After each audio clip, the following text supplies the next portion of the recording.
So tonight is one of my favorite areas, actually, of corporate finance. I do a little bit of research in this area. There's just a vast amount of research. The capital structure is an area I work in, and then M&A. Both of those areas, just literally, there are thousands of papers studying this sort of activity that corporations engage in, as you might not be too surprised at, because there are so many mergers, so many acquisitions. There's so many companies that have some sort of debt on their balance sheet. So it creates a lot of data and also a lot of questions about, why do companies do X, Y, or Z. So we're going to talk about the various types of mergers and acquisitions, why they happen, how to value them, some of the problems with hostile takeovers or friendly takeovers, and ways that companies deal with that. And then we'll talk a little bit about, at the end, going private and LBOs, and finally divestitures. So terminology wise, again, this is a rich chapter.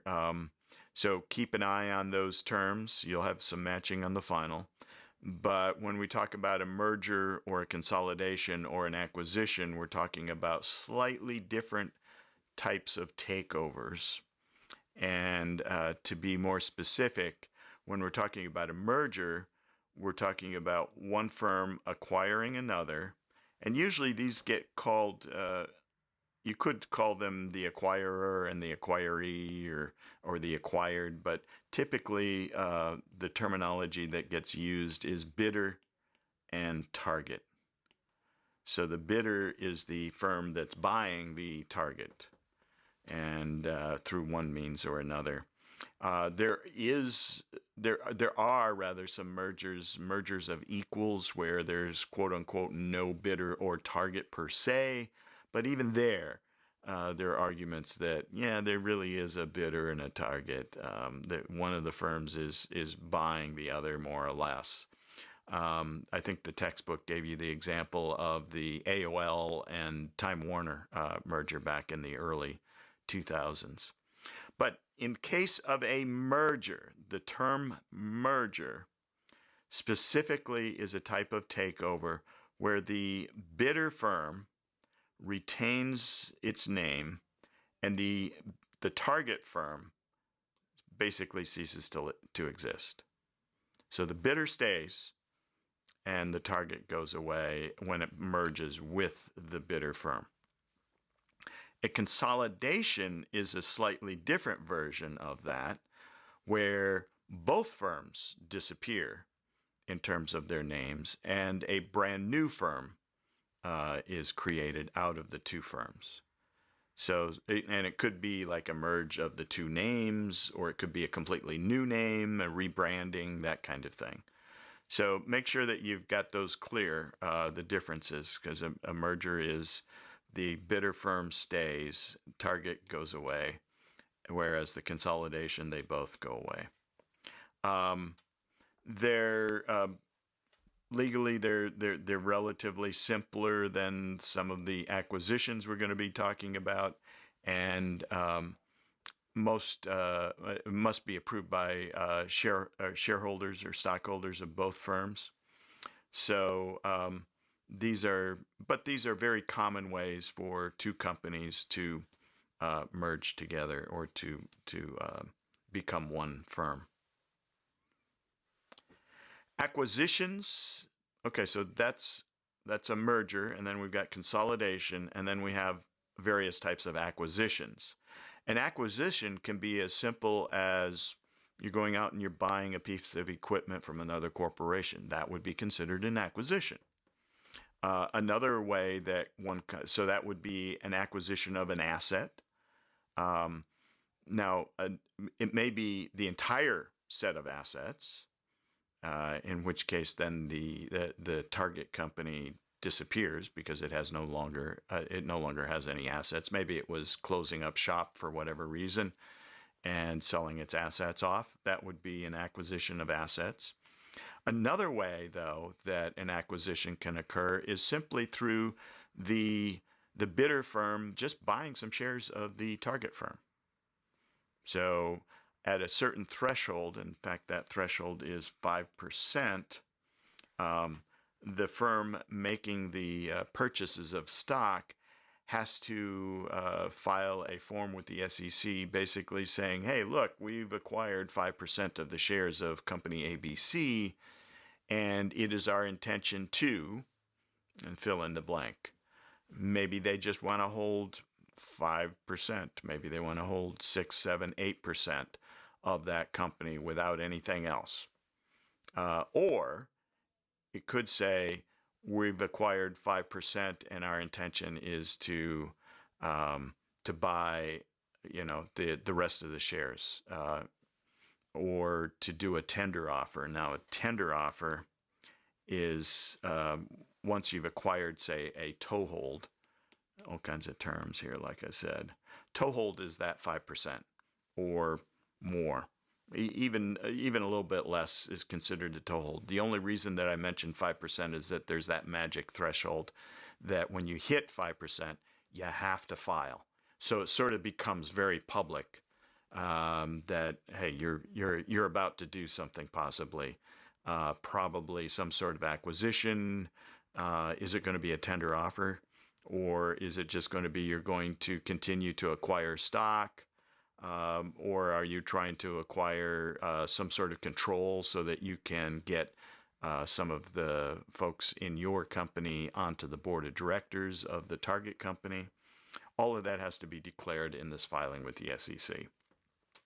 Now, a tender offer is an acquisition where the bidder firm, the acquirer, basically publicly goes out and says, look, your shares are trading at $50 per share, and we're going to offer $60 to anyone who tenders or turns over their shares to us. All right. Now, again, not everybody is going to tender their shares. Management usually has some sort of opinions, and they will file some sort of public or press release to let the shareholders know whether they agree with this or not. Maybe they think it's a great deal. Maybe they don't think it's such a great deal. Maybe they're not even thinking about the shareholders. They're thinking about, oh boy, as this company buys us out, we're going to be out of jobs, maybe.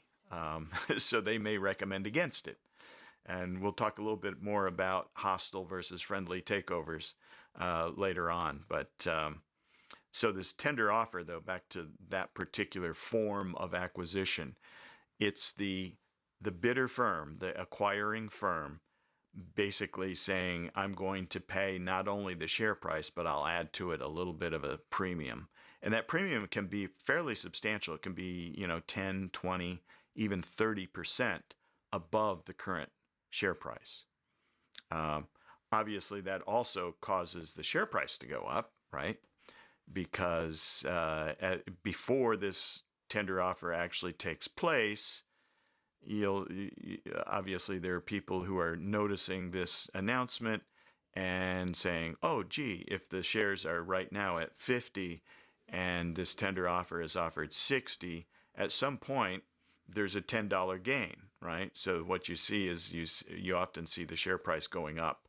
It may not go all the way up to 60 immediately. It may go up to 56, in which case, if the tender offer actually takes place, then ultimately you could still make $4 out of that.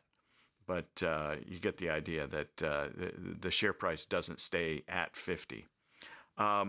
Just an acquisition, there's no approval required, and you can deal directly with the shareholders. Even if management doesn't like it, you're out there buying shares. They really can't stop it. Now, obviously, that also has the downside that as you acquire more and more shares, you're kind of soaking up some of that liquidity in the stock, which may tend to drive up the price even further. But that's another way of acquiring control and ownership of a company. I already mentioned the asset acquisition, where you're buying one of, or even the entire set of assets from the company. Finally, they talk about various types of acquisitions, and this could be true. This holds true both for mergers as well as consolidations and acquisitions. We can have a horizontal merger or acquisition where both companies, the bidder and the target, are in the same industry and maybe producing the same product and or service. A vertical merger means that one company may be supplying to the other company. And it doesn't really matter which is the target or the bidder. It could go either direction.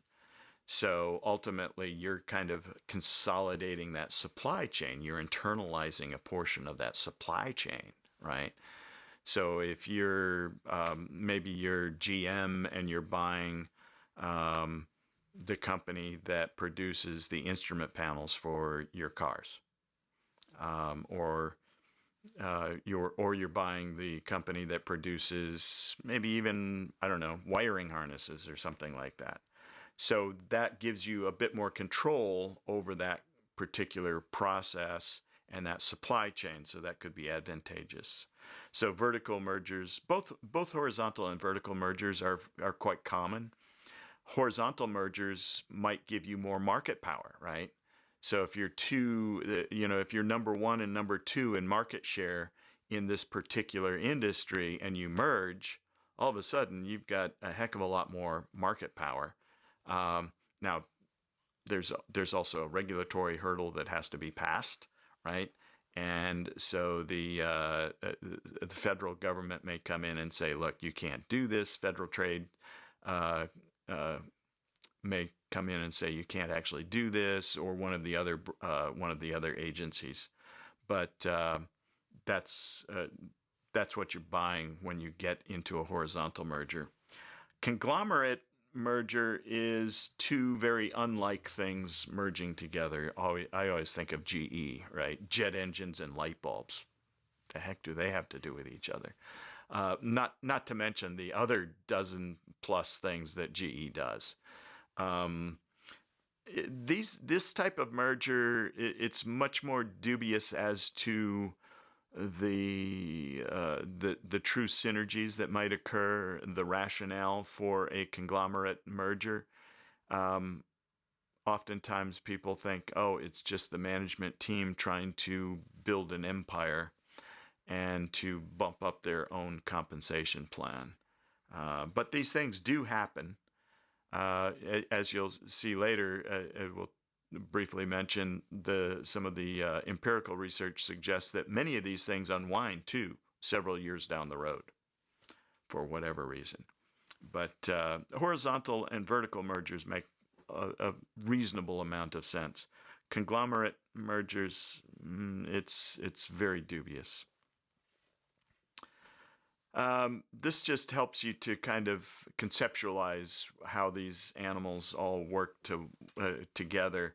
So as a whole, they're called takeovers. And when we're doing some sort of actual acquisition, then they break into either mergers or consolidation. Remember, merger, the target company goes away, but the bidder company absorbs that target company and remains. In a consolidation, they both go away. They become a new company. Acquisitions of stock, and then there's acquisitions of assets. The other two types of takeovers are proxy contests, which we'll talk about, as well as the going private, the LBO, the leverage buyout. And we'll talk about those two things in a bit. Some of the key parameters regarding a merger is the companies are looking for oftentimes looking for some sort of strategic fit within the business strategy of the bidder company. So, if we're talking about a horizontal merger, maybe we're talking about a company where it's got a luxury line but doesn't have anything in the kind of in the middle market or in the really discount market, and it's buying a company that has that. Or maybe it's buying distribution in a region that it doesn't already have distribution in. So those would be examples of a really nice strategic fit. right? If I'm predominantly located on the East Coast and I see an opportunity to expand my distribution, I could build it organically, or I could go out and buy a West Coast company or a Midwest company and buy not only their product line but also a distribution channel for the bidder company's product line. And again, there's almost an immediate synergy there, right? So if you've got a sales force in those two regions that already exists, all right, yeah, they're going to be selling more things. Maybe it requires a few more people, but not that many more. In fact, maybe it requires no additional people, and you actually have a really great synergy there. In terms of management team and asset quality, those can go both ways. Sometimes a merger occurs because the management team is really bad in the target and they're mismanaging the assets.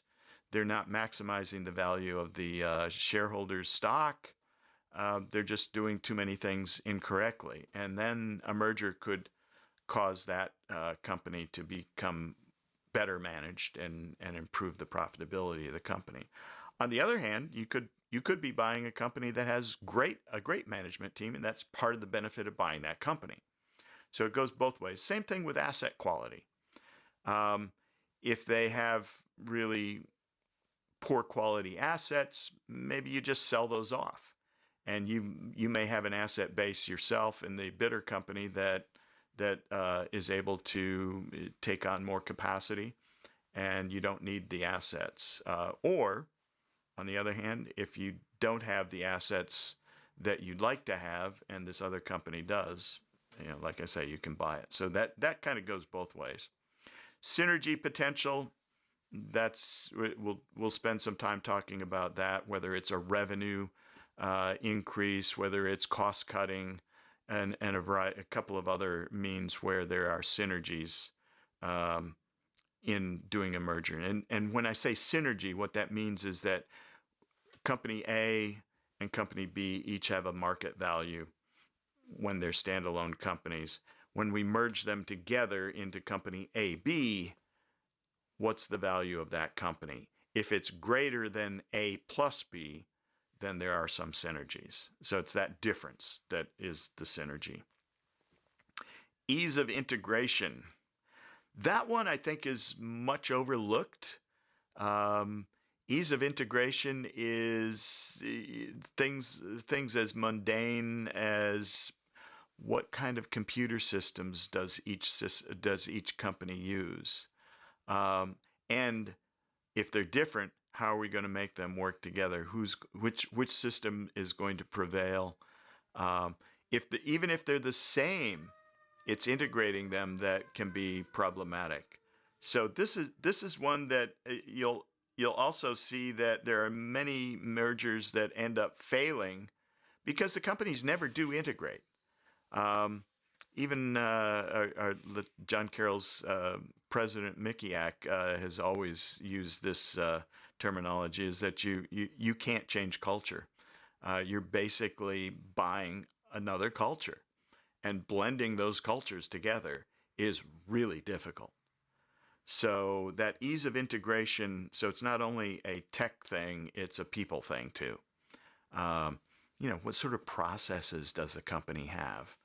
Just in terms of purchasing materials, how do we do that? What are the steps that we go through?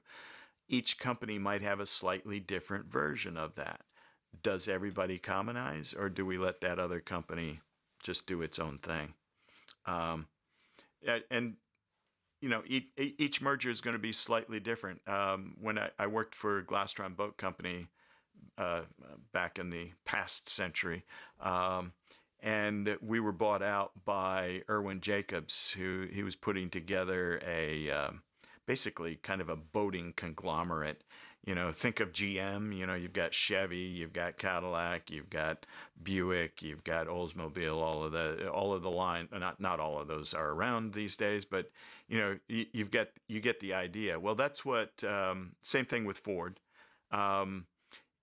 that's what Irwin Jacobs was trying to do in the boating industry. So he bought Glastron, he bought Wellcraft, he bought Hatteras, he bought Larson, he bought Lund, a variety of different boat manufacturers. Um, his idea of integration was one of the simpler versions that I've seen, and probably the one that works better, which is to say that he didn't change what Glastron did. He just let Glastron continue being Glastron. We had the same sales force, we had the same management team, administration, the production was the same. What he did do was he centralized purchasing so that we could buy at a better rate, and he also centralized engines. So the outboards and the inboard outboards that we used were all common across the various lines that he owned. But in that sense, there was no culture clash because Glastron was still Glastron. We did what we did. I'm sure at the executive VP and president levels, there were some, they had to make some numbers. But from the perspective of the engineering manager, which is the role I served in that company, really there was no change. Met him once, but that was about the only thing that happened. So this one, like I say, much overlooked, but often can be the deal breaker. Always want to look at margins, earnings, return on invested capital, credit ratings, other financial aspects that may be affected by this merger. All of these things get affected. Things like EPS get highlighted, but credit ratings are equally important. What's going to happen to the merged company if we've got a AAA company being merged with a single A company? What's the credit rating of the merged company? So that's why you have an investment banker and a bunch of analysts who are looking over these things, checking on how does this affect us. Price and valuation, that, again, just as with everything with a merger, can be a real challenge. Determining what price to pay, determining where the synergies are, estimating those synergies, and then you've got that unknown factor that shows up when you become publicly announce that you're bidding on a particular company. All of a sudden, that raises other people's interest in that particular company, or they may have been interested in it already, may have already known about the company, and all of a sudden now you've got competing bids. So this whole price and valuation thing gets very messy very quickly. And then finally, regulatory risk. What sort of regulatory risk is there? If it's a vertical merger, it could be that there's some potential for regulatory problems. Say the upstream company maybe supplied other downstream companies in addition to the bidder company, and that could create some problems. Or in particular, the one that usually gets flagged is the horizontal merger, where market power becomes very concentrated. And if that happens, then this whole idea of potentially allowing a monopoly to be created, which drives up price for consumers, that's where the federal government usually steps in and has some issues, maybe even blocks the merger from occurring. Of course, that depends too upon which party is in power at that point in time, right? At least historically, I don't know if that is going to hold true going forward, but historically, Republicans have always been more business friendly, quote unquote, and trying to tamp down regulatory criteria. So you might see horizontal mergers more likely to happen under a Republican administration than under, say, a Democrat administration. But they still do occur even under Republican administrations. Couple of other items to think about. This really wasn't mentioned in your text, but is something that occurs in most mergers, and that is a breakup fee. So when a merger is announced, you've got a bidder and a target. Well, if one or the other disappears and says, "Oh, wait a minute, I've changed my mind," think Twitter, right? And Elon Musk buying out Twitter. Twitter had a breakup fee.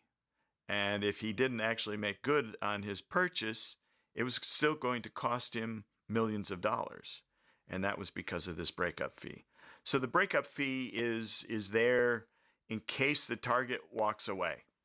Maybe they've decided they get cold feet and we don't want to do this deal. Or maybe there's another competing bidder that's bidding a higher price. Well, that makes the cost to that competing bidder higher. And the whole idea is to prevent those competing bids from coming in. You can do it one of a couple of ways. One is be very fast. Two is have a very large breakup fee. And that will help to stymie competing bids. So the fee, like I say, the fee is designed, to discourage, sorry, I meant to just highlight that, is meant to discourage other companies from bidding. There can also be reverse breakup fees, and that is where the acquirer, let me get out of the way here, where the acquirer has to pay a breakup fee if they walk away. So that would have been the case of the Elon Musk. He would have had to pay some sort of breakup. It was a reverse breakup fee for him. This fee is usually in the neighborhood of 2 to 4%. So not trivial by any stretch. Questions so far? Okay, all right. One of the other things, again, this wasn't mentioned in your text, but I thought it was important enough to add to the lecture, and that is this idea of a fairness opinion. And this is rendered on every single merger. And essentially, it's a statement from an investment bank. It doesn't have to be the investment bank handling the merger for the bidder, but it can be. That's dependent upon the bidder companies, whether they want to go with that investment bank or have somebody who is quote unquote independent do this fairness opinion. But basically, it's a summary of the valuation analysis conducted by the investment bank. All right, and it's strictly based upon the financial conditions. Fair from a financial point of view. It's not a legal opinion, and it is not a rationale for the business argument for this merger. Right? It's strictly from a finance point of view. Does this seem to be fair to the companies involved? And again, it's an important document. It's one of many that has to be prepared for any sort of merger. Now, let's get into talking a little bit about synergies. And here, at least this is the stated reason behind most mergers. Why are we merging? Well, because the value of the merged company is worth more than the sum of the two individual companies standalone. And that is exactly what a synergy is. Some problems with that, quite a few problems, because, well, just to begin with, as a bidding company, you may not even know what's going on inside the target company very well. If it's a privately held company, you may not even have access to many of the financials, at least at the time that you make the bid. Now, obviously, you would get those as the process moved along. And even in the case of a publicly traded company, you've got publicly available information, but there's a lot of information that may be important if you're acquiring the company that is not as important to the investing public, that is not available, that is private, and that is held by the target company. So trying to get some sense of what are the true synergies can be extraordinarily difficult. Another thing that creates challenges is that when a bid is placed on or rather is announced, oftentimes that causes people in the target company to jump ship. Again, when Glastron was being purchased by Irwin Jacobs, and there was some considerable fear amongst all of us as employees. In fact, my wife and I happened to be buying a house in San Marcos, Texas at the time that we found out that Irwin Jacobs, aka Irv the Liquidator, was buying Glastron.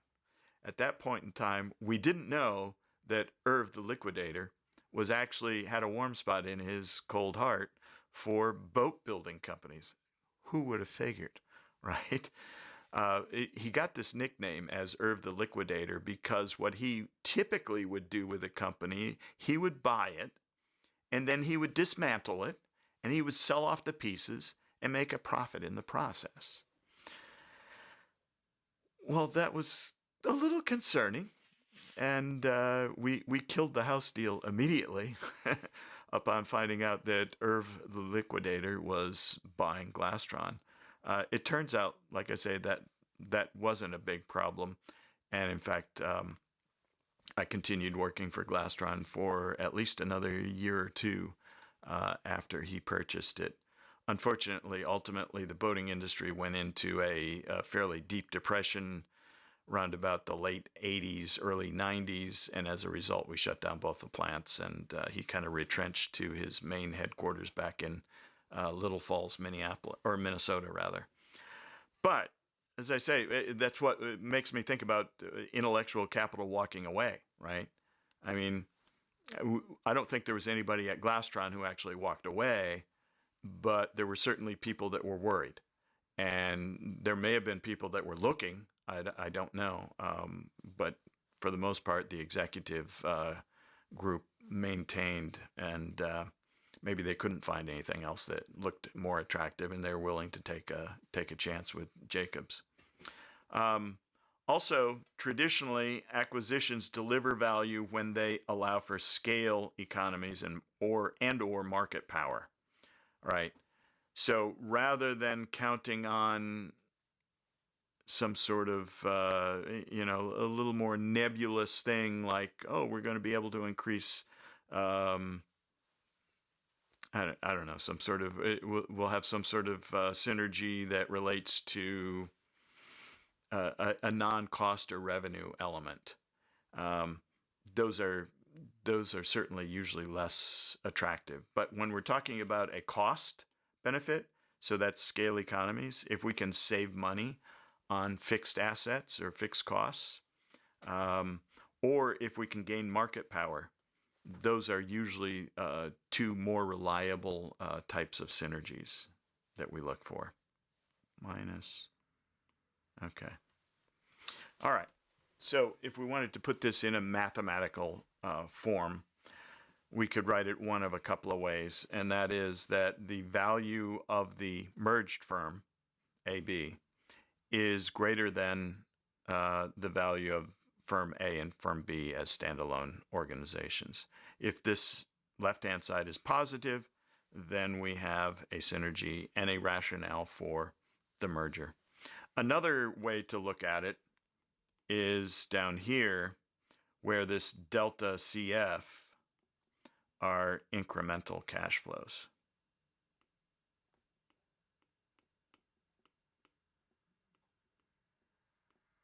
All right.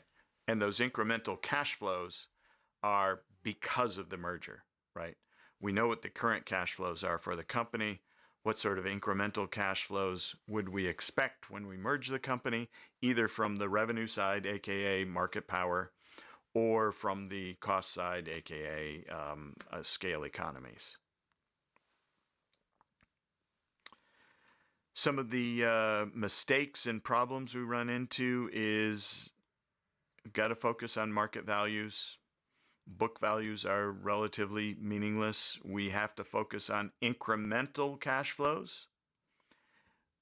using the correct discount rate is important too. We want to make sure that we're matching that to the riskiness of the particular investment that we're valuing. And then finally, transaction costs can be quite prohibitive in this sort of thing. Investment bankers make a heck of a lot of money off of M&A.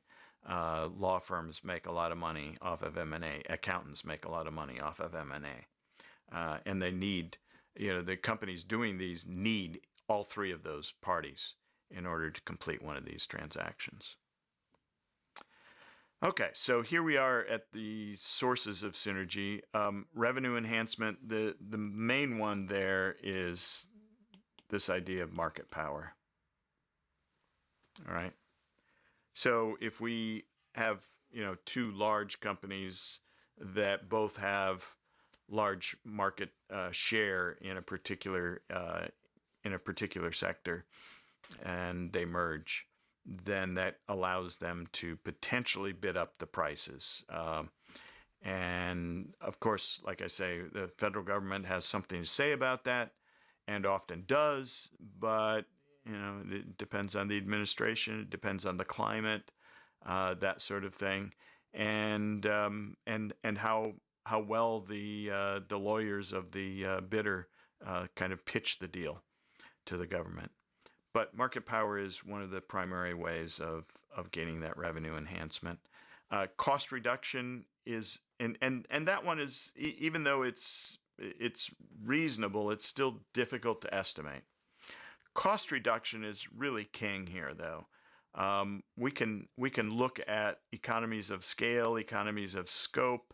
We can look at replacing ineffective management quite a bit more easily, and these are things that you can pretty much lock down quite solidly and say, yes, indeed, we are going to say, if you've got a company that's already highly efficient, has a high asset turnover rate, maybe they have a very good margin and they keep their costs down, and then you buy a company that doesn't have such a good cost control over its costs.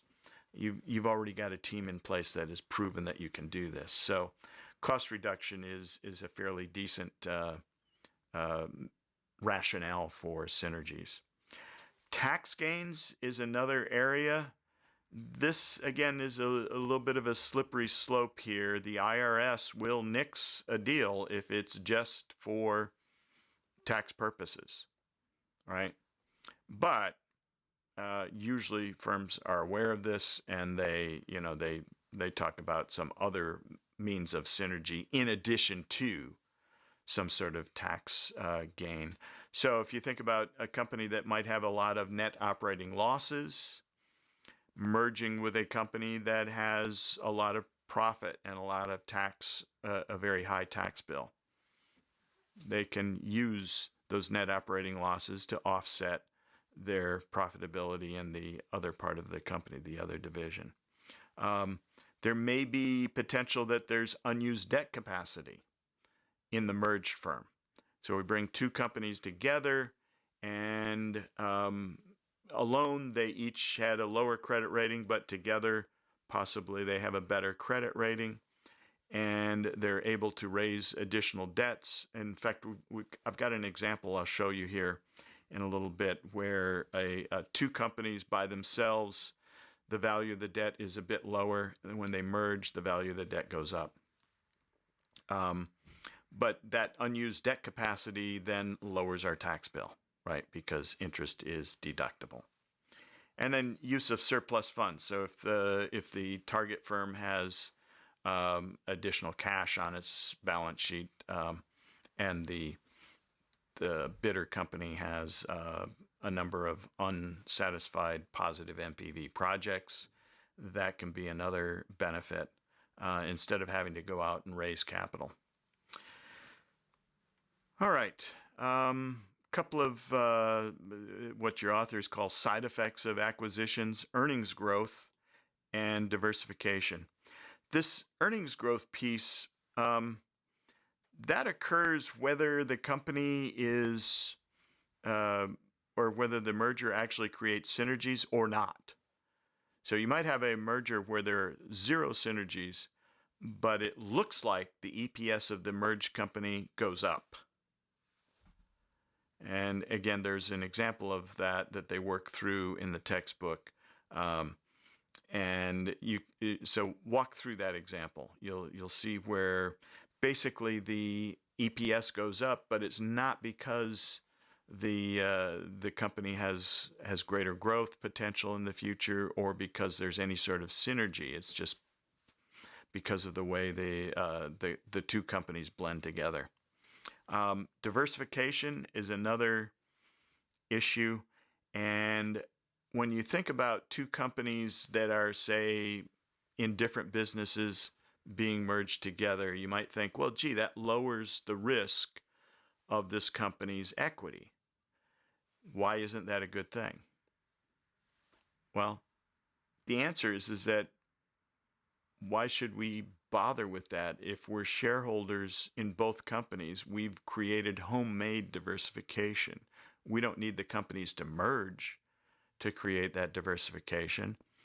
The only reason that would be good is possibly for the management team, and maybe it makes it less risky for the management team because there's a lower probability of bankruptcy. But in fact, if there's a lower probability of bankruptcy and both companies have debt on their balance sheet, we actually transfer wealth from shareholders to bondholders. We don't want to do that. That's not the goal of the merger anyway. So these two things can happen, but it doesn't necessarily mean that the merger was a good thing.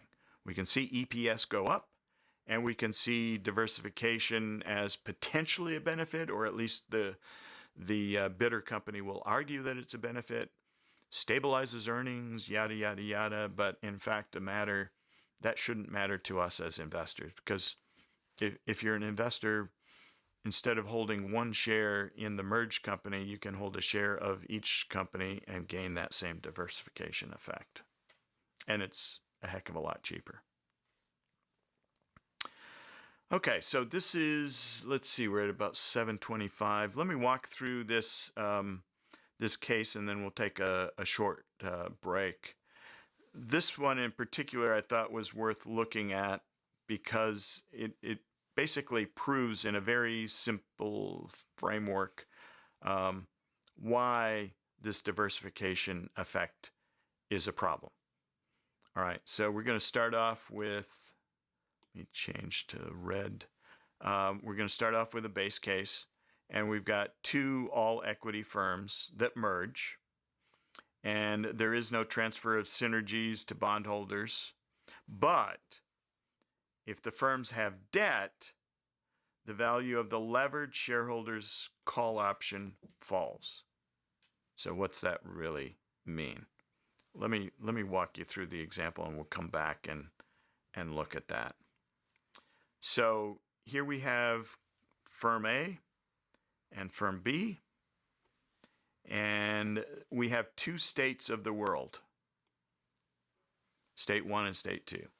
So again, this is an abstraction, and you might say, well, it's not really the real world. There's hundreds of states of the world, and it's not a one-period world anyway. But the point is that this makes the point in a very clear and simplified way. And when we abstract, or when we remove these assumptions of one period and only two states and move to multi-state and multi-periods, the result holds. All right. So in state 1, firm A is worth $80. All right. In state 2, firm A is worth $20. Oh, and by the way, the probability of each state occurring is 50%, so they're equally likely. And then also with firm B, it's worth $10 in state 1, and it's worth $40 in state 2. All right. Now, we can do a little bit of math and figure the market value. We know that the probability of each state occurring is 50%. So if we did 0.5 times $80 plus 0.5 times $20.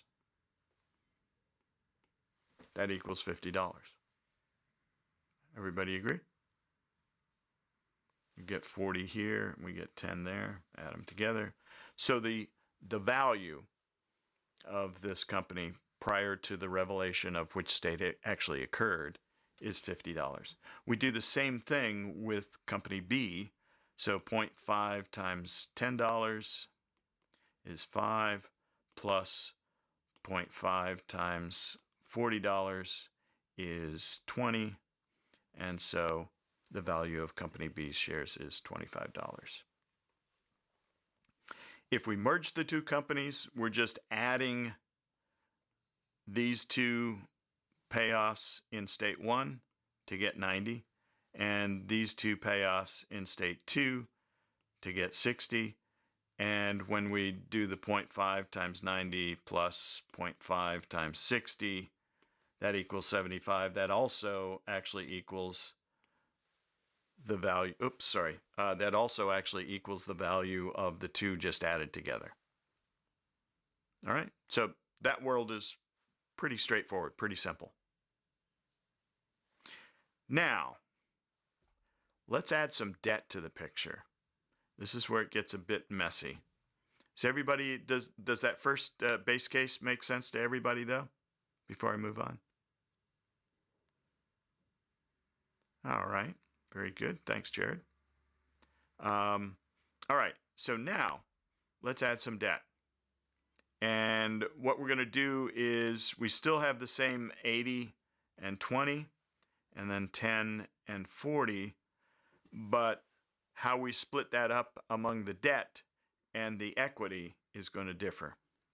So what we have here in firm A is we have a face value of debt with a face value of $30. It has to be paid at the end of this period. Whichever state occurs, we have to pay that debt, or at least attempt to pay that debt. And remember, this is totally abstract. Company begins at time 0, it ends at time 1. All right, and we pay off the debt. So in state 1, company A, firm A rather, still generates $80. But now instead of going that entire $80 going to equity, we have to pay off the debt holders first. So we have to pay them their $30. And then what's left over goes to equity, 50. In state 2, where the company is only worth $20, we can't pay the value of the debt to the debt holders. We only have $20, and it's the end of the world, the end of the company. And so debt holders have to take 20 or nothing. So they take 20. Equity gets nothing. There's nothing left over. So if we look at the value of the debt, 0.5 times 30 plus 0.5 times 20 gives us $25 is the value of the debt. With the equity, it's 0.5 times 50 plus 0.5 times 0, and that gives us $25 there. Notice that still adds up to the 50 that we had back in this situation. Okay? And then we'll do the same thing with firm B. All right, we've got 10, we've got 40. Firm B has debt with a face value of $15. So in state 1, when the value of the firm is only 10, we can't completely satisfy the value of the bonds. So we pay them everything, and equity gets 0. In state 2, though, there they have $40, and so we can fully satisfy the bondholders, and there's a little bit left over for the equity holders. And if we do 0.5 times that, 0.5 times that, we end up with 12.5% there. Let me get out of the way.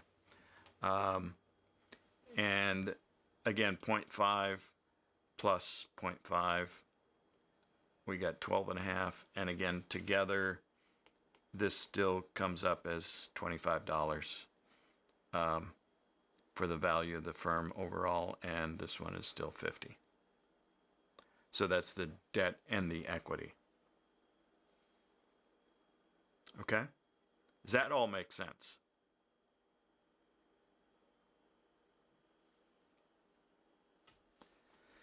Now, let's merge those firms.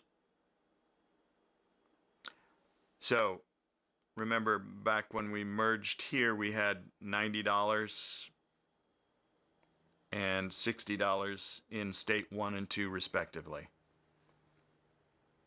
We still have $90 and $60 in state 1 and 2 respectively. The debt in firm 1 was $30 and the debt in firm 2 was $15, so that's a total of $45. All right, so that's where this number comes from. And so we have 45 in both cases. Oh, wait a minute. All of a sudden, it looks like no matter which state we're in, we can pay the full face value of the debt. So the debt holders are having a great day, right? Remember, back here, clean this off a little bit. Back here, in one case or the other, in this case it was state 1 for firm B, or it was state 2 for firm A, we couldn't fully satisfy the debt holders.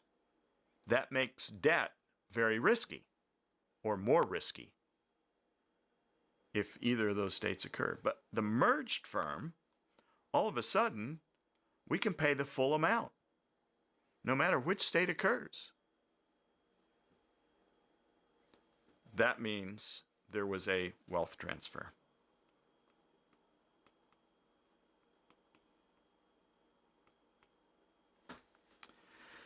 Wealth was transferred from shareholders to bondholders. In other words, by merging these two firms, we made the bond issues less risky.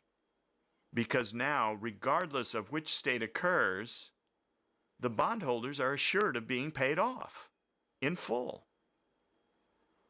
Whereas with the two standalone companies, in one state or the other, they weren't fully satisfied.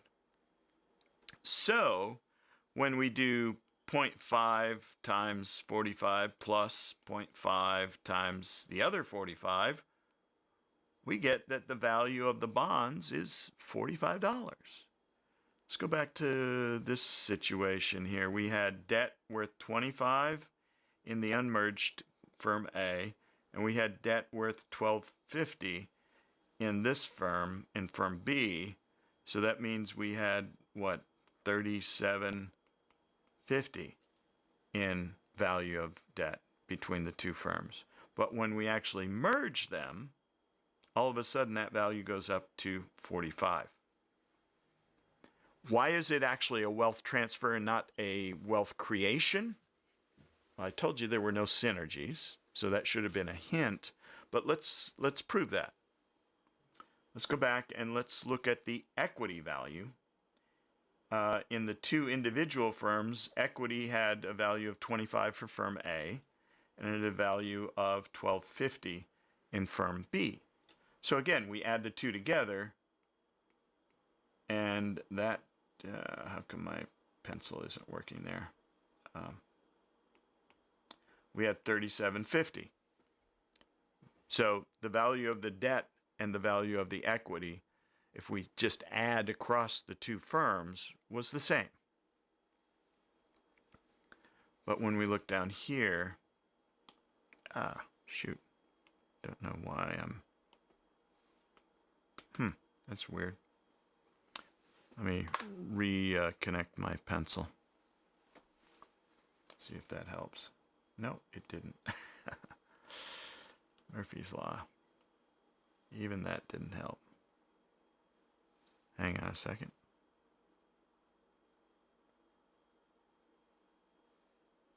Let me restart this guy. Huh. I've got nothing. Oh well. Yeah, that's working, sort of. Sorry about that. Not sure why my pencil is not cooperating. I'm going to try reconnecting it again here. Let's see if that helps. Yeah, I'm getting, it's very intermittent though. All right, well, let me just walk you through this. If you look at that last column, right, you'll notice that it still adds up to 75 right there in that top row. But now instead of $37.50 value on debt, it's $45 value on debt, which is an increase of $7.50. And you'll notice that equity, instead of being $37.50, is now only $30, a decrease of $7.50. So the reason that this is truly a wealth transfer and not some sort of synergistic gain on bondholders' part is that the value or the wealth of the equity stakeholders dropped by exactly the amount that the value of the bond stakeholders went up. And the sum of the two adds to the same as it was when the two firms were separate. So this is definitely a wealth transfer between the two. Let me go back here to that first slide where we're talking about this idea of a call option. The value of the shareholder's call option falls. And I'm still having issues here with my marker. Anybody know what a call option is?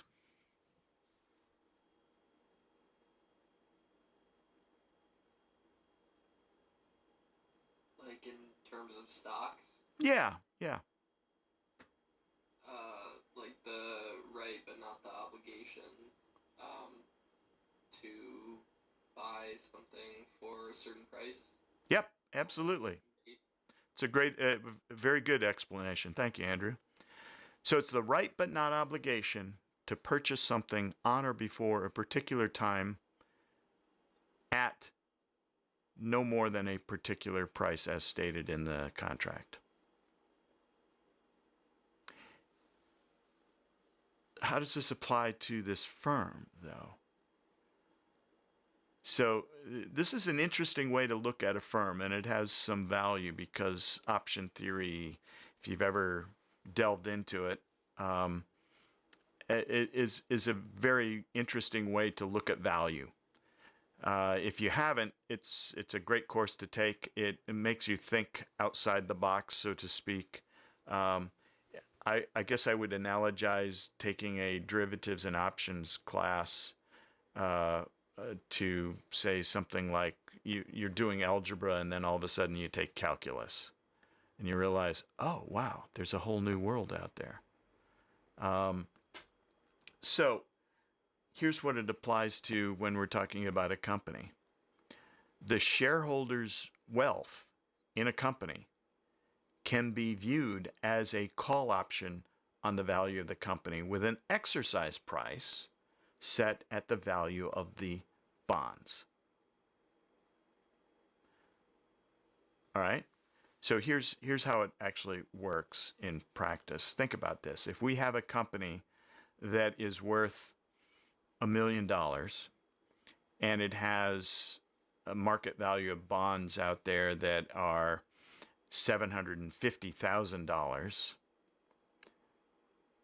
then if you look at equity as a call option on the value of the company with an exercise price equal to the market value of the bonds, then the exercise price is $750. And if I exercise that option, I get to buy the company for $750. and then I get the value of the company that's left, which is $250,000. All right. And if the bondholders' value is, say, let's say that instead of being $1 million, the company is only worth $500,000, and I have this call option to buy the company for the market value of the bonds, the $750, would I ever do that? Would I say, oh, bondholders, here's $750,000, give me the company? Well, no, because I know the company's only worth $500,000. I'd be losing $250,000 by doing that. So the only time I'm going to exercise is when the value of the company is above the market value of the bonds. And that's what they're talking about, is that the call option, which is the value of the equity stake position, the shareholder's position, that the value of that call option drops. Because the riskiness to the bondholders has decreased. The bondholders now get full payout no matter which state occurs. And that means that equity gets less. Right, so now let's move on to talking about NPV of a merger. And let's see, hang on just 1 second here. All right, so typically we'll use some sort of NPV analysis. Let me get to this, put it on full screen here. When we do our valuation for a merger, just like you would for any other project. With a cash offer, it's a little more straightforward. I wouldn't say it's straightforward, but it's a little more straightforward. With a stock merger, it becomes a little more difficult yet than from a cash offering. And by the way, you can use either, or there are quite a few mergers that actually use a combination of both. So you may find that it's X number of dollars plus so many shares in the bidder company. Or it could just be just strictly dollars, or it could be just strictly shares in the bidder company at some sort of ratio to the number of shares in the target company. So let me, I thought I had gotten these filled in, but I reloaded the slide deck. So this, I need to that minus that, and this equals that, plus that, and there. Okay, so here we are looking at the NPV is simply the value of the bidder firm, firm A, plus the incremental cash flows that are going to be generated from firm B. And this includes any sort of synergies minus the cash costs, right? So straightforward NPV type stuff. We could rewrite this as the value of B including the synergies. That's what this little star implies, is that we are not looking at the standalone value of B, but we're looking at the merged value of B minus the cash costs. Sorry about that. I have a dog who's, come on. You want to come up and say hi? Come say hi. Come on. You're playing with your toys. No. Now all of a sudden she gets shy. Sorry about that. Maybe you're going to come over here and say hi? Come here. Up. All right. There we go. All right. This is the squeeze toy noise maker here. Sorry. All right. She's got to be in the room with me, but, then she's got to do her own thing. Not interested in mergers.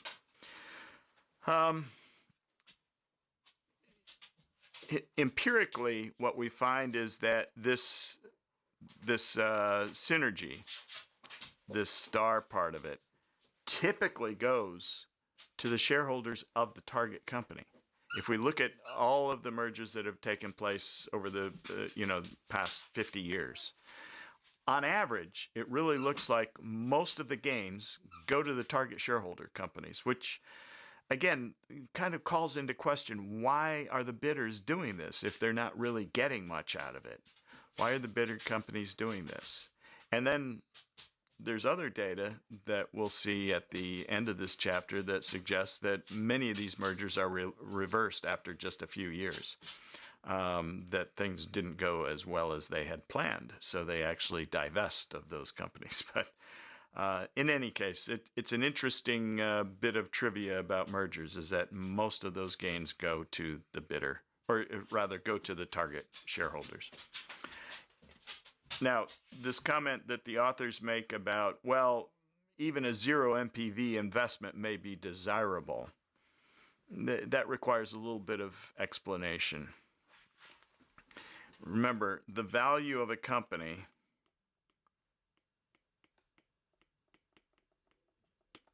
is equal to the sum of the present values, the net present values of all of its projects, where maybe it has n projects. Let me clean that up. That's messy. All right.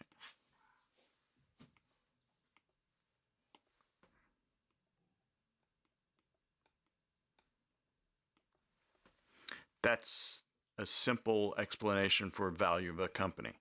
It's the sum of the net present value of all of its projects. So if I take on a new project in the form of a merger, and that new project has a net present value of 0 because I paid all the gains in the form of a premium to the target shareholders of the company that I'm buying, why would I do this? And the old specter of agency problem between management and stockholders comes up, usually to answer the question. And that is that management gets paid more when they manage a bigger company. So this is maybe some sort of empire building, at least on average. Now, I'm not saying that every merger is like that by any stretch, but when we look at all of the mergers together, that's sort of what the picture looks like. Now, in the textbook, they go through this example that I wanted to share with you a little bit and talk about both a cash merger as well as a stock merger. And like I said before, it doesn't have to be one or the other. It could actually be a combination of both. And in terms of how many companies use each one, it's not, there isn't a huge difference. I mean, there are a lot of cash offers, but there are also a lot of stock offers. Sometimes that varies with the period of time. What we find when we look at mergers in general, we find that mergers occur in waves, right? So there are some periods of time where there are very few mergers, and then there are other periods of time where there are a lot of mergers. And the same is true with whether it's a cash or a stock offering. If values are really high and there are a lot of mergers going on, it's fairly likely that they're going to be using more stock than they are cash. If it's lower, then it's more likely it's going to be cash rather than stock. Why is this? Well, it's because there's potentially misvaluation of the stock. So in periods where the stock market is really high, has a high value, and again, I have to preface this by saying there are those of us that believe that there's potential for misvaluation, that it actually occurs, and it can even occur on a fairly systemic basis across the entire market as opposed to just a single firm or a subset of firms. And then there are those of us who don't believe that. I fall into the former category. And so when we talk about mergers, if I see that values of firms are generally high and I'm a bidder firm, and I have a choice to use either cash, which cash is worth cash, right? Or I could use stock, and I might think that my stock is overvalued by the marketplace. I'm actually paying a lot less in terms of cash, right?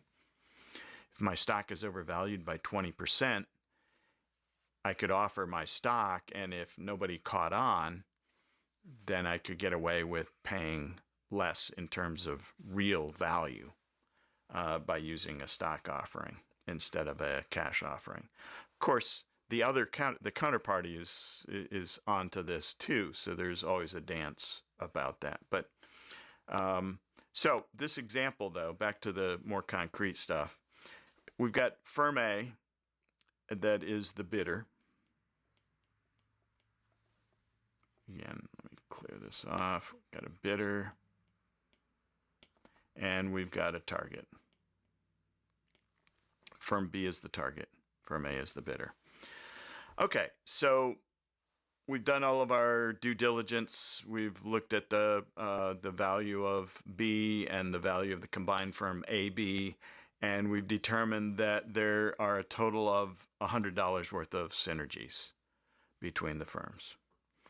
And then A offers not just $100, but $150 to the shareholders of firm B, and the shareholders of firm B say, okay, great, deal. So in this particular case, unlike what I just mentioned about the average merger, where most of the synergies go to the target shareholders, in this case, they're actually shared exactly equally, right? So $50 go to the shareholders of B, and then the other $50 are retained by the shareholders of firm A, which now becomes firm AB. All right, because this is a merger. In the case of a cash offering, this is pretty obvious. In the case of a stock offering, though, it gets a little dicier. And this table down here, and again, I need to get out of the way so that you can see the whole table. This table down here really describes it for us. So let me try walking you through this, because you're going to see this example in the text, and if you don't read it very carefully and follow all the math, it's not going to make a lot of sense. So here we have firm A with its value of 500. It has 25 shares, and that means that each share is worth $20. Hang on just 1 minute. Cheyenne? Okay. All right, you're going to settle down. All right, my sound engineer is finally settled down there. You won't hear any more paws scraping across the hardwood. All right, and then we've got firm B, which has a valuation of 100 and 10 shares, and so obviously a price per share of $10. Then we have the during the cash deal, it was a total value of $550 for the combined firm. There still are 25 shares outstanding. And that means that 550 divided by 25 gives us a share price of $22. So that extra $2 times the 25 shares is the $50 of synergy that is retained by firm A, by the bidder firm. Okay? That piece is just the cash deal. That's up here. All right. Now, if we wanted to do this, though, as a stock deal instead, suppose we start off rather naively and we say, well, if the value of the combined firm is 700, that's the 500 plus the 100 of firm B plus the 100 in synergistic gains, and we issue, let's say that we issue for every share of firm B, we issue 3/4 of a share of firm A. So that means we would issue 7.5 shares, right? So we've got 10 shares of firm B, and for every share, we would issue 3/4 of a share of firm A's securities. So 3/4 of firm, or seven, so rather, excuse me. So that's a total of 7.5 shares in firm A to firm B shareholders. Does that make sense? And if we look at that and say, well, gee, 7.5 times, where's my calculator?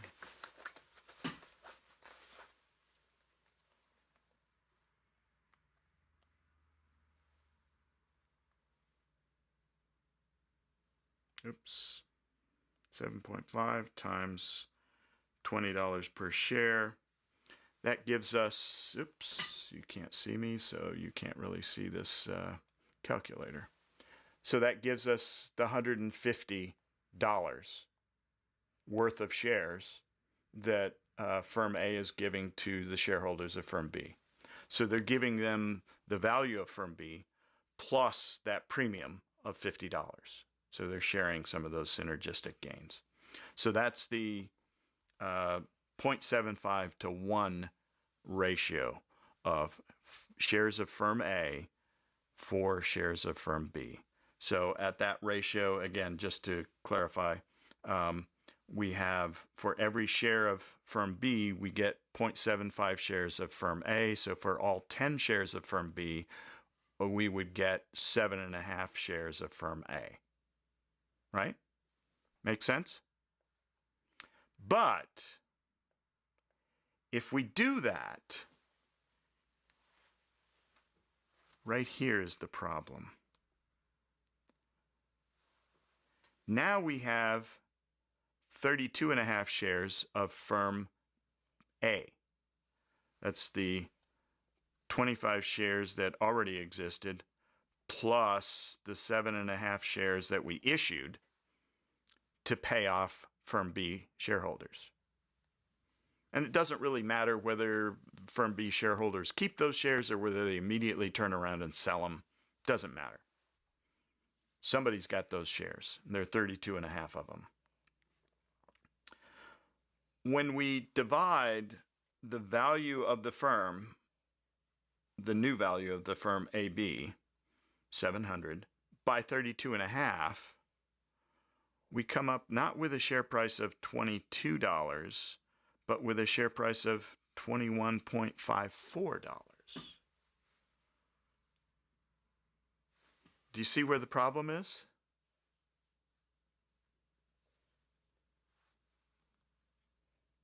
Now, all of a sudden, firm A shareholders who thought they were going to get $50 of the synergistic gains actually get less than $50 of the synergistic gains.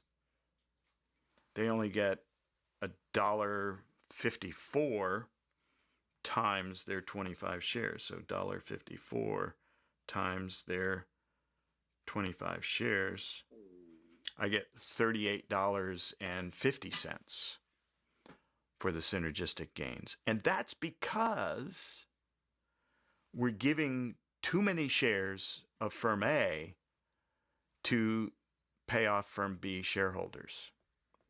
And part of those shares already now have the value of the combined firm. So we're actually giving more of the gains from the synergies to firm B shareholders than we had originally planned on, just by using this naive sharing rule, where it's 3/4 of a share to 1 share, which theoretically at the old price, at the pre-merger price of $20, gives us $150 of payment to firm B.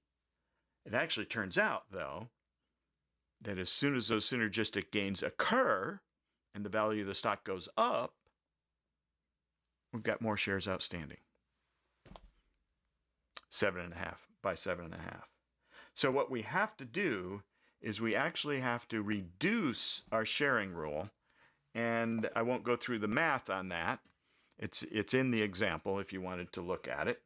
But the new sharing rule, conditioned upon the fact that we want to split, and remember, this is all conditioned upon the fact that we want to equally split the gains from the synergies, 50-50.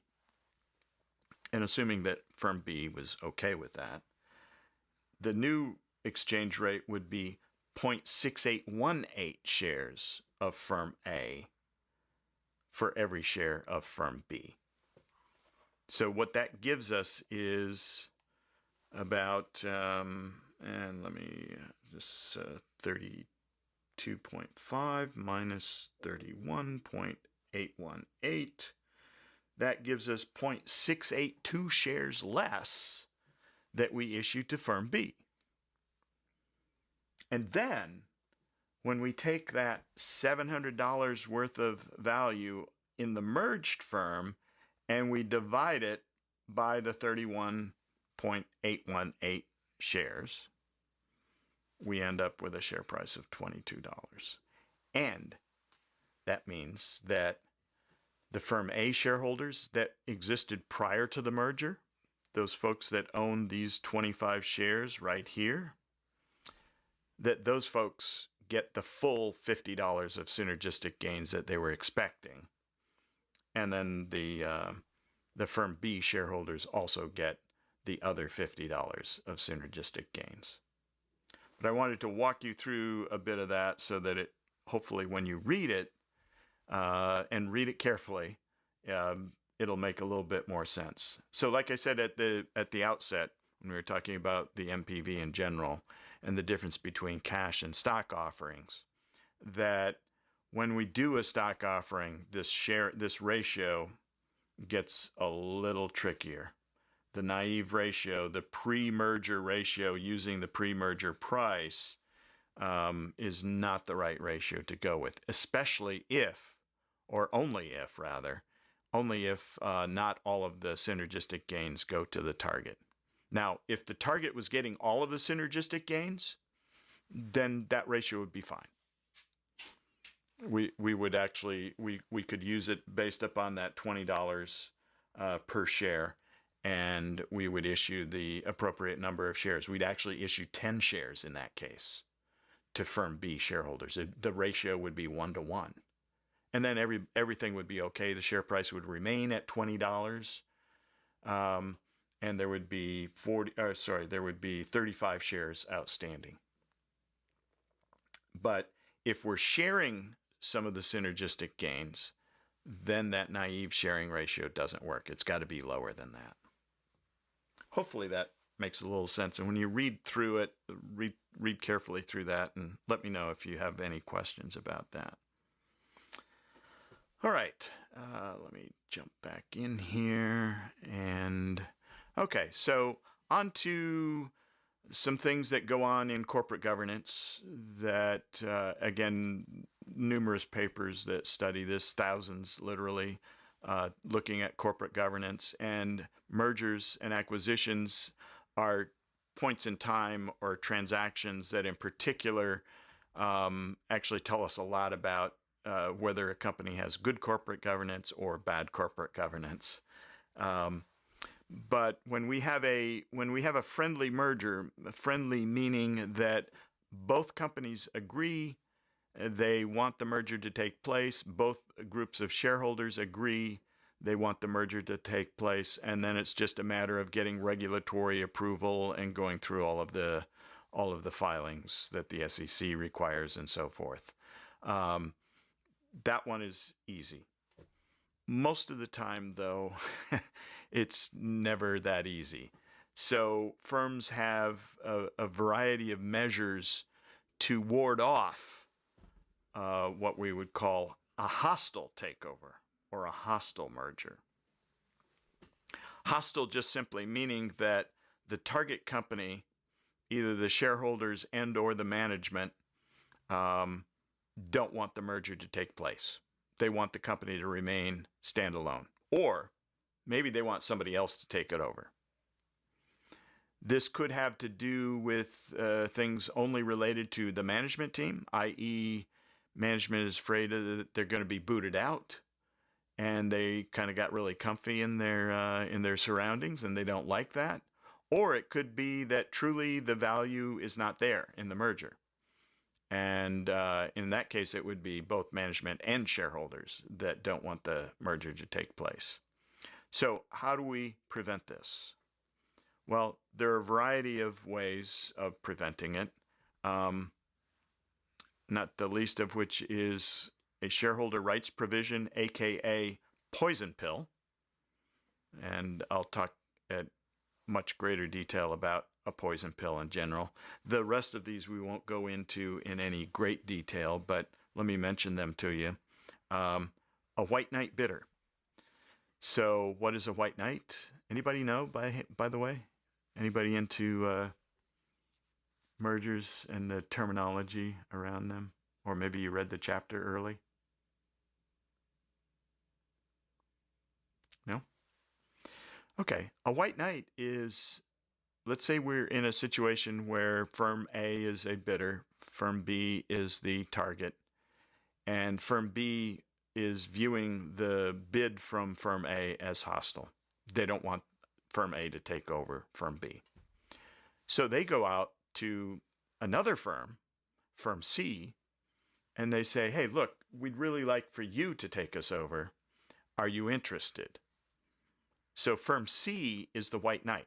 They ride in and they save the day and they do the merger. They still do a merger, but it's with a firm that is going to be friendlier to management, maybe let them keep their jobs, and or maybe they'll even buy at a higher price, and that would be beneficial to the shareholders as well. So that's a white knight strategy.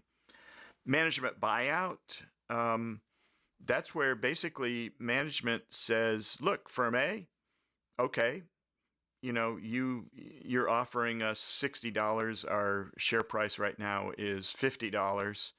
We're going to go out and raise some capital, and we're going to offer the shareholders $65. So that's a management buyout. Now, obviously, management's going to have to use some debt and some of their own capital to do this, but that's a possibility. It's not always a possibility with every firm, but some firms have used this strategy as a defense. Remember, these are defense strategies against hostile takeovers. Another strategy that gets used is a staggered board. Now, this one, as well as the poison pill in particular, those have to be set up in advance. They're in the corporate charter. What is a staggered board? A staggered board is nothing more than when the board of directors is elected, instead of the entire board being elected at one time, it's staggered. So let's say that we have a board of 12 people, which is a fairly common size. It might only be 9. You don't want a board that's too small, and you don't want a board that's too big. So there's this kind of middle ground in the high single digits, low double digits that make a good board size. By the way, anybody know what the board is at John Carroll? The board of directors, how big that board is? Would you be surprised if I told you it was more than 40? No. Maddie, you've seen them on campus. They've been here also. Yeah. We work closely with them, but I was going to guess like 30. Last time I looked, it was a little over 40. It could be down to 30, but no, you're probably right. I haven't looked in the last year. Now, as far as managing the organization, 40 is a horrible number. But that's not an uncommon number either for especially organizations like John Carroll. Other private universities often have 30, 40, and maybe even 50 board members. Why is that bad? Well, it goes back to kind of human nature. If you, let me hang on a second. I need to reduce the brightness on my screen because I'm starting to run low on battery. We don't have too much longer, but where did display brightness go? There we go.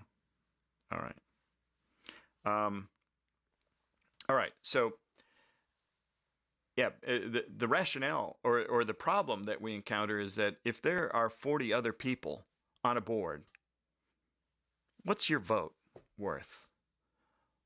How much time are you going to invest in figuring out how to resolve any of the problems the organization is having from a very high level point of view? Probably not too much. Not only that, but you also recognize that the executive committee of the board is where all of the real decisions get made. And that's a group of 5 or 6 people. So what you end up having is that, you've got, basically it's what's known as a free rider problem, right? You probably experienced this if you've had really big teams working on a project in a class, and you don't have very good definitions of who is doing what, and it's not easy to break up the workload in that sense. You often get free riders because somebody goes, Maddie will do the work. Andrew will do the work. I don't have to do as much. And yet, why do organizations like John Carroll have large boards? Any ideas? Maddie, do you have a sense of that? No. Is it maybe so there's like, actually, no, I don't know. No, take it. Go ahead. I think. I was going to say, so like, that there are so many different opinions at the table, but then it sort of like comes to then there's too many people. I thought you were headed another direction. Sorry. But yeah, I mean, different opinions is great. And in fact, that's another that you bring up another very important governance issue, and that is diversity. And not only diversity in opinions, but you also gain diversity in opinions by having a diversity of people and backgrounds.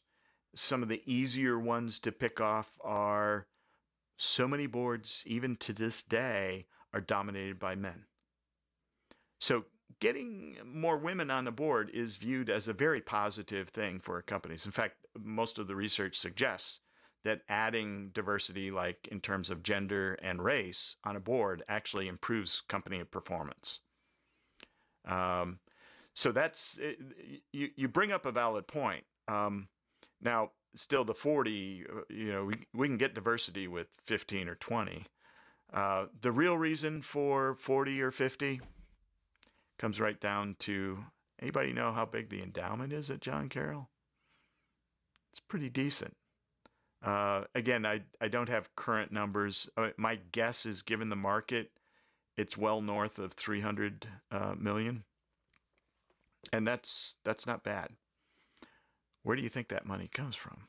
Well, many alums donate to the university. They have a very positive experience, and so how do we garner more donations to the university? Put you on the board. We value you. So that's how university boards get so big. But back to the point here. Staggered boards. So instead of having those 12 people, hopefully a diverse group of people, being all elected in 1 year and then having a 2 or 3 year term, what we would do is we would stagger their terms. So we might divide it up into 3 different groups. One third of the board gets elected this year, another third gets elected next year, and another third get elected the 3rd year. And they each serve terms of 3 years total. So if you're a hostile bidder, or you're in a proxy contest and you're trying to get control of the board, it's going to take you more than 1 year to do it, because a board of 12, best case scenario, you can only get 4 of those seats in 1 year.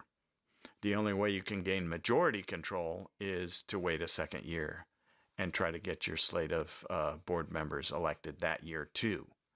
So staggered boards are a means of preventing or warding off hostile takeovers. Delaying an annual shareholders meeting, another means. And again, this is all about delay. I mean, if I'm waiting on a white knight to show up and I'm not finding anybody, but I still think there's some potentials out there. What do? I'm going to do whatever I can to delay the process. So that shareholder meeting where we're going to vote on approving or not approving the bid from the first company, we're going to have to put that off. Triggering acceleration of debt repayment. Now you might find that one a little bit odd. Why would that matter?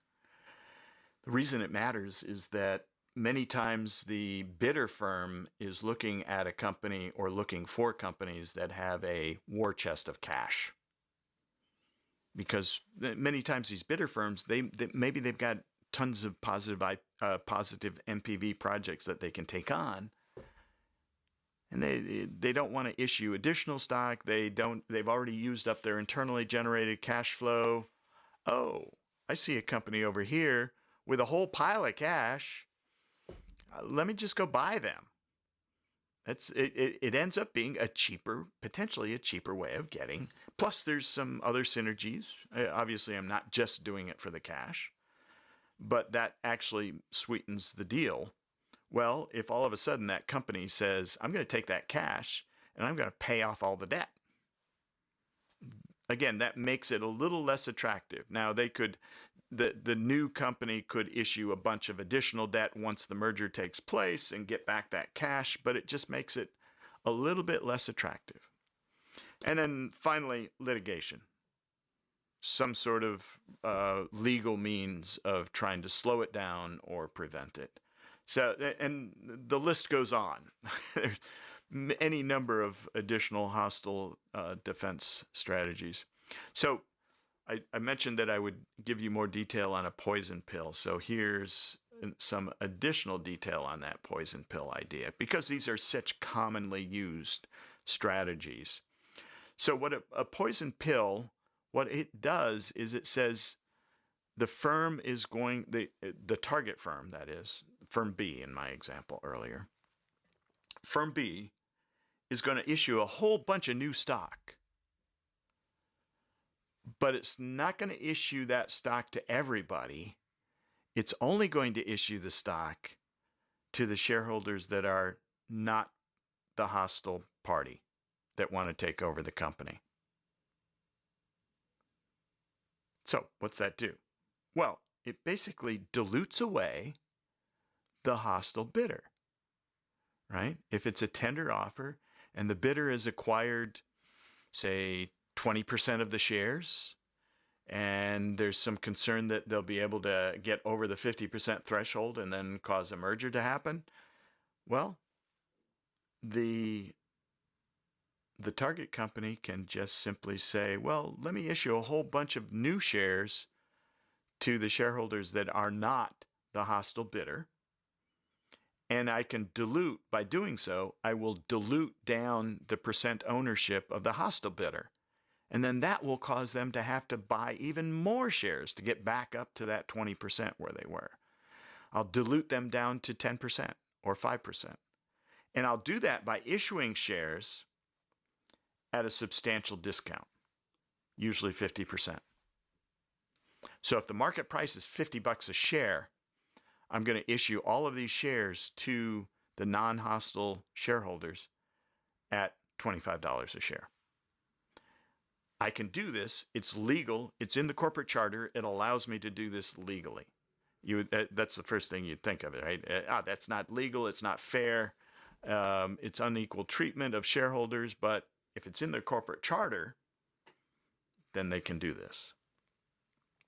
So the dilution of the hostile ownership causes them to possibly negotiate more, maybe raise their price, or maybe it causes a delay, or maybe it causes the hostile bidder to just go away. They might even be able to be bought out and disappear. Now, here's another situation that turns up, and sometimes you have a bidder firm that makes a bid on a target, and the target's management team are actually in favor of the takeover. They like the idea. However, there are probably some shareholders, or maybe even a substantial number of shareholders, who are not in favor of this deal. Then there are some strategies that can be used to still cause the merger to go through, even with a large fraction of holdout shareholders. Even if almost half of them don't want the merger to go through, there are some strategies that allow a merger to still go through. One of these things is known as a top-up option. A top-up option in its very simplest form is simply an agreement between the management of the firm and the bidder firm that the management of the firm will issue to the bidder firm a whole bunch of brand new shares. And I'll give you an example of how many shares it takes. It takes a lot of shares. But basically, they offer them to them not at a discount, but at the same price that the bidder firm has offered to purchase the shares of the target firm's stock. And what happens when that occurs? They only offer it to the bidder firm, not to the holdouts on the target firm. The holdouts don't get any of these shares. So what happens to them? As you expect, their position is diluted, and it gets diluted down to usually 10% or less, which under Delaware general corporate law means that all of a sudden, once you've only got 10% of the shareholders who are holding out, you can go ahead with the merger, and it's called a short form merger.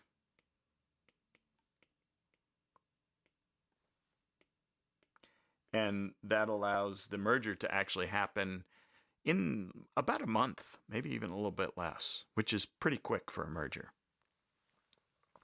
Here's, let me show you an example of how this would work. Let's say that there are 1 million shares outstanding on the this is the target firm.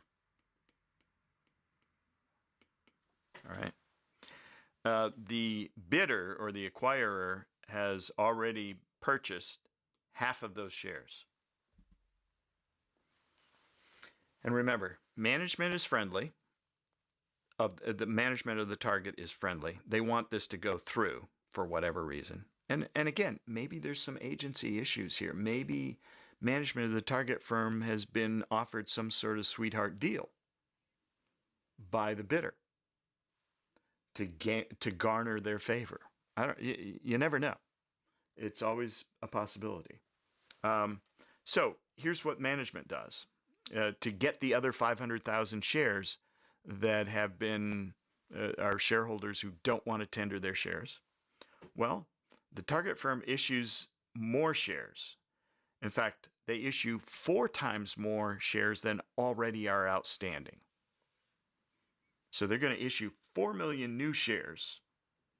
So the total shares outstanding will now become 5 million. And all 4 million of those shares are going to be issued to the bidding firm. And they're going to be issued at the price that the bidding firm was offering to all shareholders. This is required by law, that it has to be the same price. Now, of course, the bidding firm knows that as soon as the merger happens, they get all of that cash back, and they can sell all those shares back to the company. So this is like a very short-term thing. They need this money for about a month. So they buy those 4 million shares. That means that with the 5 million shares total, that the holdout shareholders, which once were half of the stake of the company, now have been diluted away to only 10%. And at that level, then this idea of a short form merger, and again, I won't go into the nitty gritty details, nor do I even know all of the nitty gritty details, but I know some of them. But a short form merger simply means that under Delaware general corporate law, that this is a merger that doesn't have much opposition, and it's going to go through, and it's going to go through quickly. So that does a couple of things. One, it gets rid of those holdout shareholders. They can complain all they want. They can even file lawsuits if they want. And actually, this type of strategy has already been sanctioned by the courts. Case law has accepted it. In fact, Delaware general corporate law has been changed to allow every firm to have one of these top-up options. So even that is not going to stop this from going through. And it accomplishes one other advantage for the bidder firm, is that it makes the merger happen quickly, which means that there's less probability of a competing bidder coming in and raising the price. So that's just another example, or a example of a pro merger strategy. All right, have mergers really added value? Well, if you look at the empirical data, it's really questionable. Now, like I said earlier, most of the synergistic gains, when you do find value, have gone to the target shareholders. And even those, you question as to whether that is truly going to be long-term, at least in terms of the value. I mean, basically, if we look at it societally, right? Money has changed hands, and one group is better off than another group. The target shareholders are better off than those shareholders of the bidding companies. But overall, have we created those synergies? Have we expanded the economy? Have we grown overall societal wealth?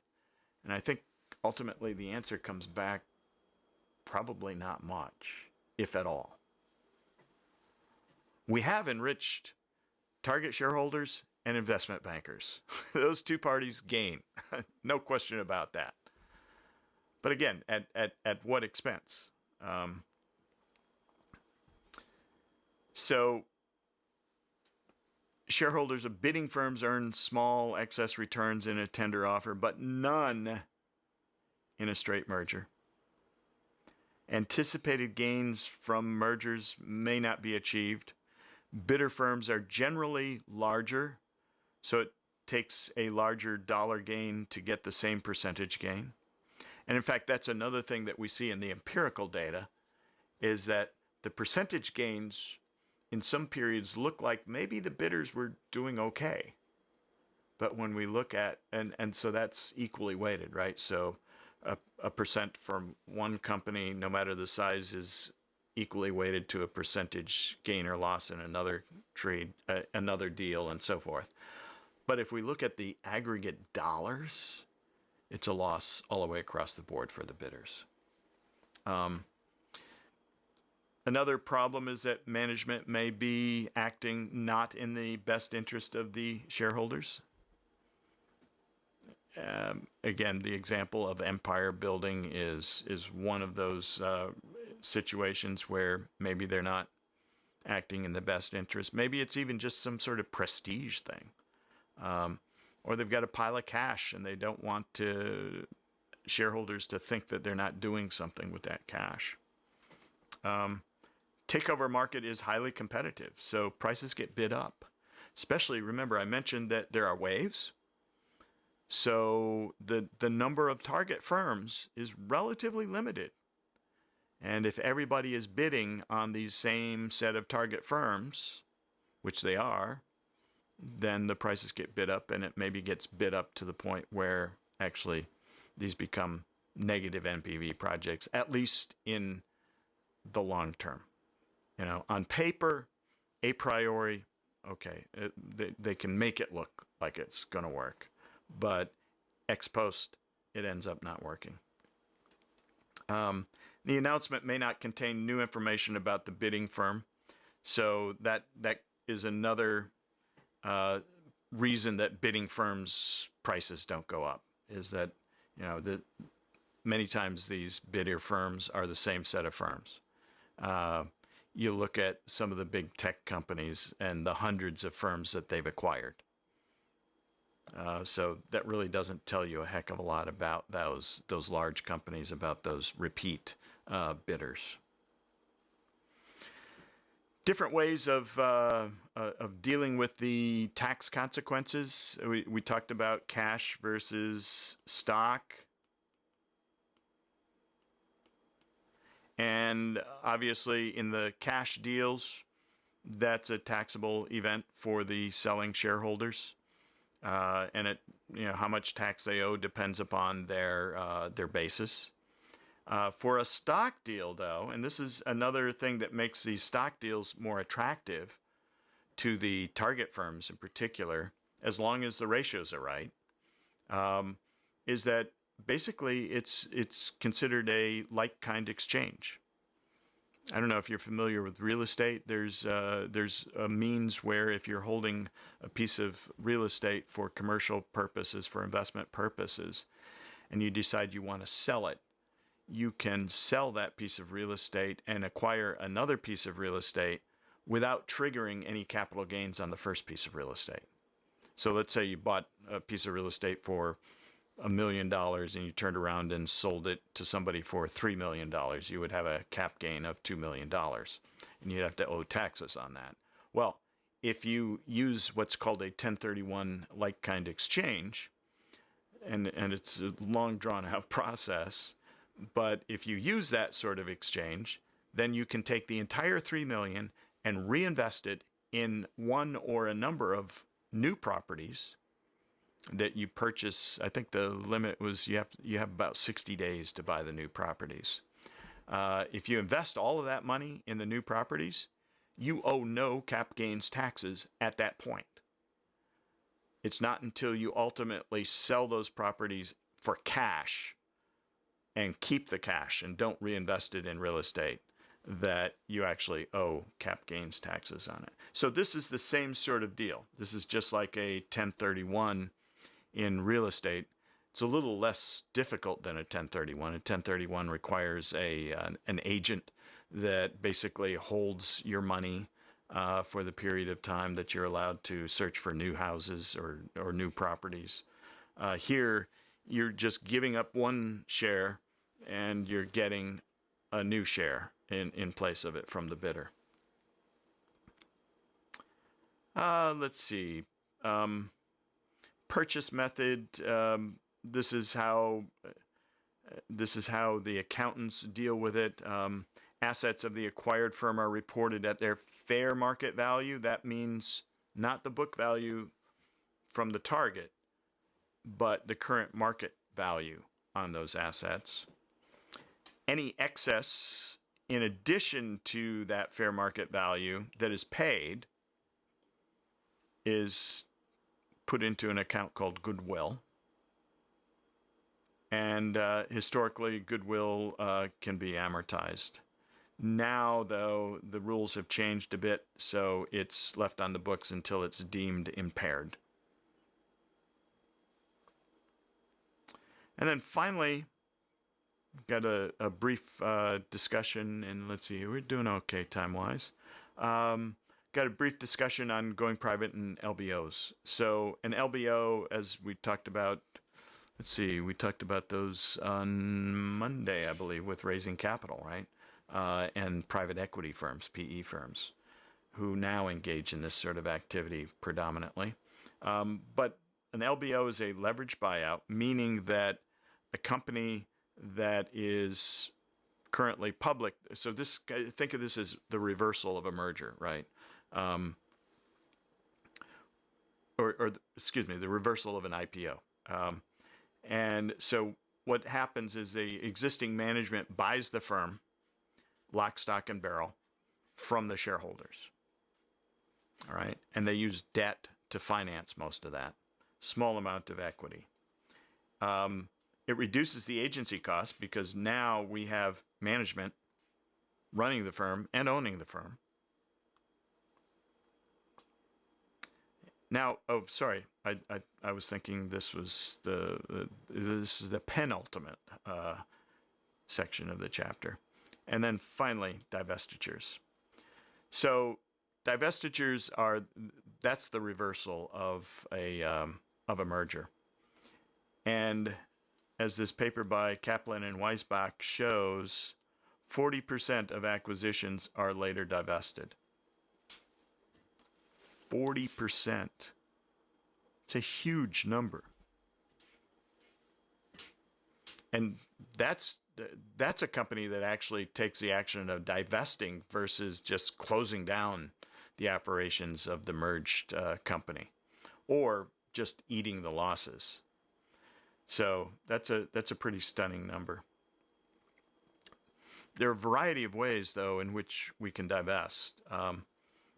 One is called a spinoff, and this is creating a new company out of a subsidiary. So that subsidiary or division could be the remains of a prior merger, right? So we might say GM buys a company that builds the or makes the windshields for their vehicles. That's a subsidiary, and GM decides, oh, that wasn't such a good deal. It's not helping us. We'd rather get our windshields from somebody else anyway. Whatever the reason, we're going to divest ourselves of that division. So basically what the company does is that it distributes shares of the new company, that is this windshield manufacturing company, which was formerly a division of GM, to the parent company shareholders.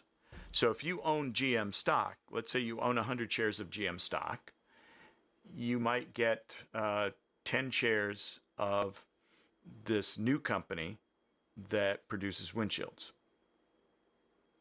And then, so not only is the equity split off, but so is management. That new company then has a new board of directors, a new CEO, and or president, and so forth, a whole new leadership team, and becomes a completely separate entity.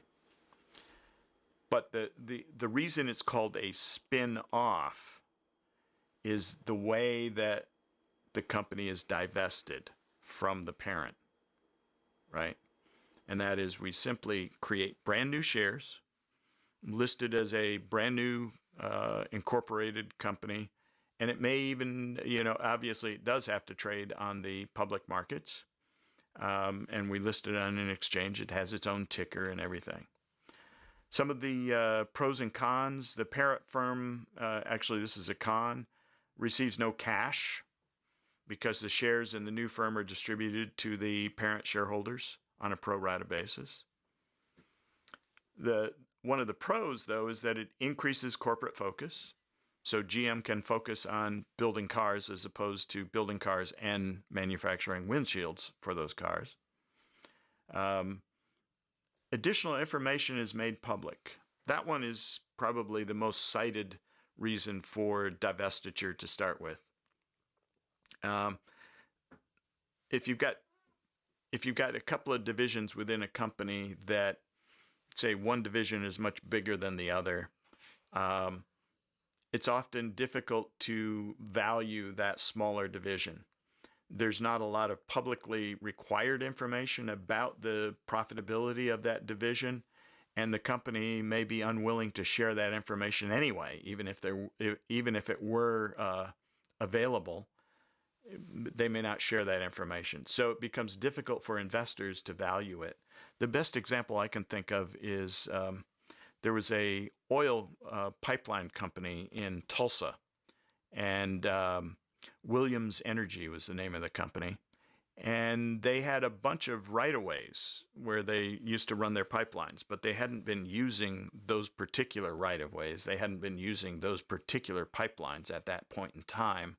And mind you, we're talking at least 20 years ago, 20 to 25 years ago. And this was just when fiber was starting to make an entree into internet service. Are all of you on fiber for the most part? Around the university, we've got, I think virtually every University Heights, Shaker, Cleveland all have fiber direct to your house or to your organization. At that time, it was very rare. And so what Williams Company's executives figured out, there was a clause in these right-of-ways and it was a use it or lose it clause. So if they weren't shipping oil through these pipelines, all of a sudden, after a certain period of time, those right-of-ways would evaporate, and the property owners would no longer be encumbered by the right-of-way. The pipelines would have to be removed, and the right-of-way that Williams Company had previously would just evaporate.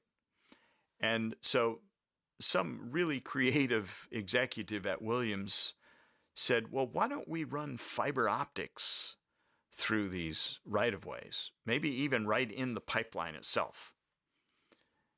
And then we're using it. So they did this, and they actually created a new division within the company called Williams Communication. And it was a very high-tech company at that time. So we had an old school, very easy to value pipeline and oil company. And then we had over here a very high-tech communications company.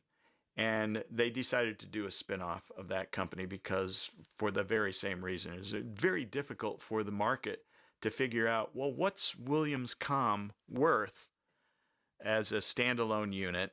And then we know what Williams Energy is worth. What are the two of them worth together?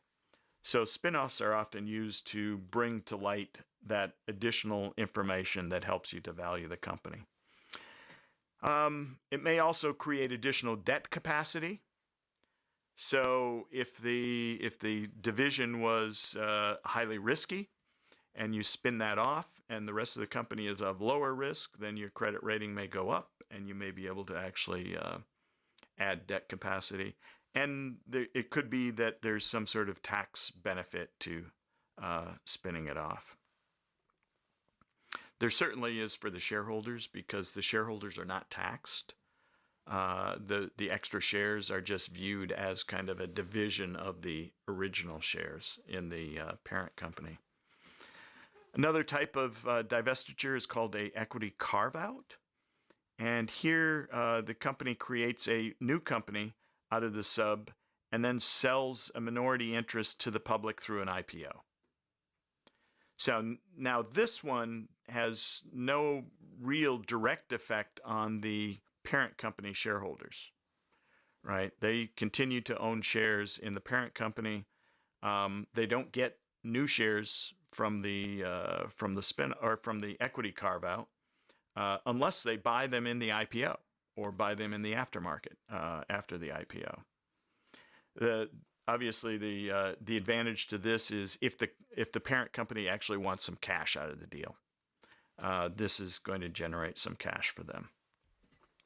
And then the last two types of divestiture, this third one really isn't, strictly speaking, a divestiture as much as it is a means or an attempt at trying to create that visibility of a division that's very different from the rest of the firm. The example that I was just talking about would be that the Williams Company versus Williams Communication. So this idea of tracking stock, it's kind of convoluted, but basically what a company could do is it could issue another series of stock, and that stock would be related to the profitability and the health of a division as opposed to the whole entire company. And in fact, that tracking stock could actually even pay a dividend that's related to the profitability of that division. So what that does, again, is it tries to put that information out to the public so that the public can better value not only that division, but the company as a whole. This idea of tracking stock has really lost its favor. It was a thing maybe about 15 years ago. I don't think it was such a great idea, but there occasionally you'll still see companies doing something or still have tracking stock out there, but it's not particularly popular. And then finally, a split off. So the parent company in a split off delivers shares of a sub to only those parent shareholders who are willing to exchange their parent company shares for shares in this new division that's being split off. So you either keep your parent company shares and you get nothing in terms of the divestiture, or you tender your parent company shares and you get shares back of the newly incorporated spinoff, or I shouldn't say spinoff, the newly incorporated divested division.